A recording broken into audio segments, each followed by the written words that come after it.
Hi guys. Last வீடியோல கோழி குஞ்சுகளுக்கு வெயில் காலத்துல அம்ம போடுதுன்னு நம்ம பார்த்தோம். அது எப்படி வருதுன்றத இந்த வீடியோல பார்க்கலாம். அதுக்கான தீர்வையும் நம்ம பார்க்கலாம். அது எப்படி வருதுன்னு பார்த்தீங்கன்னா, கோழி குஞ்சுங்களுக்கு வெயில் காலத்துல ஓவர் ஹீட் ஆயிடுச்சு அப்படின்னா, இந்த மாரி அம்ம போடுறது, சளி பிடிக்கிறதெல்லாம் வரும். இந்த கோழி குஞ்ச பார்த்தா உங்களுக்கே தெரியும். இதுக்கு எப்படி அம்ம போட்டிருக்குன்றது. வாங்க அத எப்படி சரி பண்றதுன்னு பார்க்கலாம். ஃபர்ஸ்ட்டு இத எப்படி வராம தடுக்கிறது அப்படின்னு சொல்லி பார்க்கலாம். இந்த வெயில் காலத்துல இளநீர்லாம் வந்துட்டு கோழிகளுக்கு வைங்க. ஏன்னா, அது வந்து நம்ம நார்மலாவே நம்ம ஹியூமன்ஸ்க்கு வந்து அம்மா போட்டு இருந்துச்சு அப்படின்னா, நம்ம வந்து இளநீ தான் குடுப்போம்.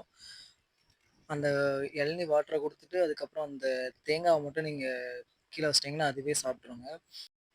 இது என்னன்னு பார்த்தீங்கன்னா, தாழம்பு எசன்ஸ். இத நீங்க வந்து நார்மலா டிபார்ட்மெண்டல் ஸ்டோர்ல கேட்டாலே தருவாங்க.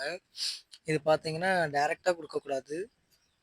இது வந்து வாட்டர்ல வந்து 1 டிராப் இல்லன்னா 2 டிராப்ஸ் தான் மிக்ஸ் பண்ணணும். இப்படி நீங்க வச்சுட்டே இருந்தீங்கன்னா, கோழி குஞ்சுங்களுக்கு அந்த ஹீட்லாம் மாறி, அவங்களோட பாடி வந்து கொஞ்சம் கூலிங்காவே இருக்கும்.